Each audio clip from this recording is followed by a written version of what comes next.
Assalamualaikum warahmatullahi wabarakatuh.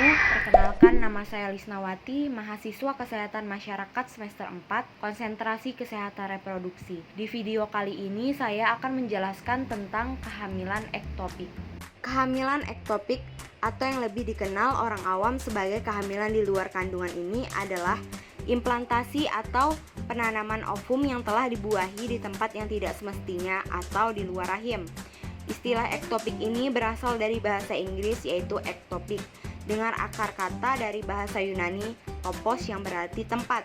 Jika dibiarkan, kehamilan ektopik ini akan menyebabkan berbagai komplikasi yang dapat berakhir sampai kematian. Kenapa? Karena terjadinya perdarahan di dalam rongga perut yang tidak dapat terlihat dengan mata kasat. Gejala kehamilan ektopik. Tidak ada gejala atau tanda yang khas pada kehamilan ektopik ini. Pada awalnya, sang wanita akan merasakan hal yang sama dengan kehamilan normal lainnya. Gejala timbul bila telah terjadi perdarahan yang berarti di dalam dinding perut. Gejala tersebut adalah rasa nyeri pada daerah panggul atau perut, perdarahan dari kemaluan, pingsan atau pandangan berkunang-kunang akibat kekurangan darah. Itu sebabnya penting untuk melakukan deteksi dini kehamilan ektopik pada kehamilan awal. Deteksi dini kehamilan ektopik. Deteksi dini adalah jalan terbaik untuk mengatasi kehamilan ektopik. Jika Anda hamil atau hasil tes kehamilan positif dan kehamilan Anda masih awal, dari 2-3 bulan, sebaiknya dilakukan pemeriksaan ultrasonografi atau USG transvaginal untuk deteksi dini yang akurat. Bila ada gambaran kantong kehamilan atau gestational sac pada rahim, maka hal ini dapat menyingkirkan kehamilan ektopik. Hasil akan lebih akurat bila dikombinasikan dengan pemeriksaan kadar HCG darah. Pada kehamilan normal, kadar HCG dapat dibandingkan dengan gambaran USG transvaginal yang didapatkan. Pemeriksaan kadar progesteron darah juga dapat membedakan kehamilannya normal dan yang tidak normal. Kadar progesteron darah lebih dari 25 nanogram per mililiter dapat memberikan gambaran kehamilan yang normal pada 97,4% kehamilan dan pada kadar kurang dari 5 nanogram per mililiter menunjukkan kehamilan yang abnormal dengan sensitivitas hampir 100%. Pengobatan. Nah, bila kehamilan diketahui secara dini dan belum terdapat perdarahan aktif di dalam rongga perut, maka dapat digunakan obat kemoterapi seperti metotresat. Beberapa kriteria yang mendukung pemakaian obat kemoterapi ini adalah ukuran kantung kehamilan kurang dari 3 cm. Keadaan umum pasiennya baik, tidak ada cairan bebas, kadar HCG kurang dari 5.000, dan sarana kesehatan mudah dicapai ibu, serta kontraindikasi obat ini seperti imunitas lemah, alkoholisme, penyakit ginjal dan hati.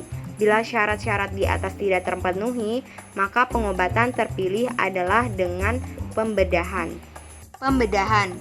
Nah, saat ini di mana telah tersedia fasilitas untuk melakukan laparoskopi.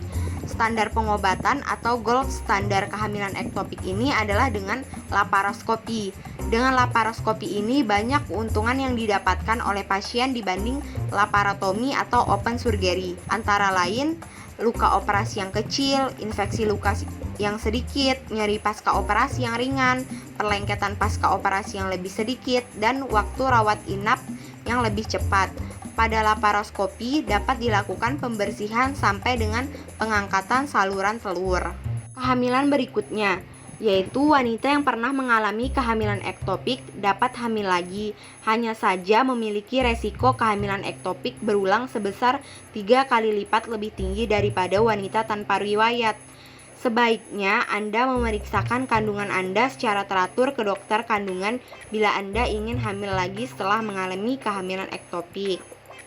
Komplikasi kehamilan ektopik. Nah, penting untuk diketahui sebelumnya bahwa pada kehamilan di luar kandungan ini, janin tidak dapat berkembang seperti layaknya janin yang berada di dalam rahim, sehingga kehamilan ini tidak dapat dipertahankan. Komplikasi yang dapat terjadi ini berupa akar plasenta menempel lapisan saluran telur tersebut, lalu menimbulkan perdarahan kecil, kemudian terlepas spontan, Selanjutnya, sisa-sisa jaringan keluar secara spontan yang sering disebut abortus tuba atau tubal abortion.